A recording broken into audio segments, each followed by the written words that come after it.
Setelah Abu Nawas menjual Baginda Raja sebagai budak dan ketika Baginda pulang ke istana, Baginda marah dan memerintahkan para prajurit untuk menangkap Abu Nawas. Namun Abu Nawas sudah menghilang entah kemana. Abu Nawas tahu dirinya sedang diburu prajurit kerajaan. Setelah para prajurit pergi dari rumahnya, barulah Abu Nawas pulang ke rumah. Suamiku, para prajurit kerajaan tadi pagi mencarimu. Iya istriku, ini masalah besar. Aku baru saja menjual Sultan Harun al-Rashid sebagai budak. Apa? Kau menjual raja jadi budak? Kenapa kau lakukan itu, wahai suamiku? Aku ingin Baginda tahu bahwa di negerinya ada perdagangan budak dan jadi budak itu sangat sengsara. Sebenarnya maksudmu baik, tapi Baginda pasti marah. Buktinya para prajurit mencarimu. Menurutmu apa yang akan dilakukan Baginda kepadaku? Kau pasti akan dihukum berat. Gawat, kalau begitu aku harus gunakan satu-satunya ilmu yang kusimpan. Abu Nawas pun masuk ke dalam rumah. Ia mengambil air wudhu dan sholat 2 rakaat. Setelah itu, ia berpesan pada istrinya apa yang harus dilakukan kalau Baginda datang. Tidak berapa lama kemudian, tetangga Abu Nawas heboh karena istri Abu Nawas menjerit-jerit. Tetangga pun bertanya kepada istri Abu Nawas itu,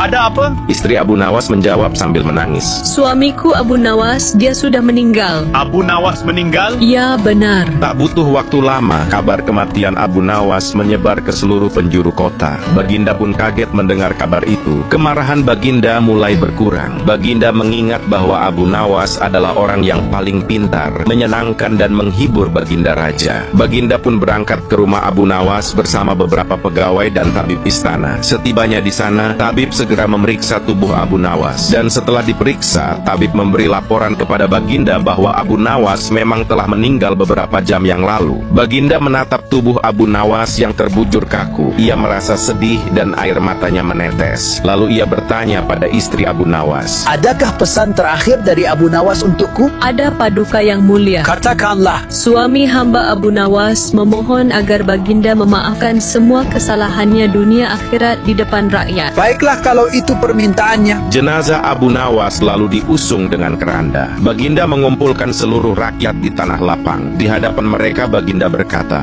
Wahai rakyatku, hari ini aku Sultan Harun al-Rashid memaafkan segala kesalahan Abu Nawas, baik di dunia maupun di akhirat. Kalian semua adalah saksinya. Tiba-tiba dari dalam keranda yang ditutupi kain hijau terdengar suara lantang. Syukur. Semua orang panik, pengusung jenazah pun dibuat kaget. Rakyat yang hadir pun lari ketakutan. Sebagian terjatuh dan terkilir. Tiba-tiba Abu Nawas bangkit dari keranda dan berjalan ke arah Baginda. Abu Nawas yang saat itu menggunakan pakaian putih membuat Baginda ketakutan. Kau ini mayat hidup atau masih hidup? Hamba masih hidup, wahai Baginda. Hamba mengucapkan terima kasih atas pengampunan paduka yang mulia. Jadi kau belum mati? Belum, wahai Baginda. Justru sekarang hamba merasa sangat lapar dan ingin segera pulang. Kurang ajar. Ilmu apa yang kau pakai ini? Ilmu dari Maha Guru Sufi, guru hamba yang sudah meninggal dunia, wahai Baginda. Ajarkan padaku ilmu itu. Maaf Baginda, ilmu itu hanya bisa dilakukan oleh guru hamba. Hamba sendiri tak bisa mengajarkannya. Dasar pelit. Kata Baginda menggerutu kecewa.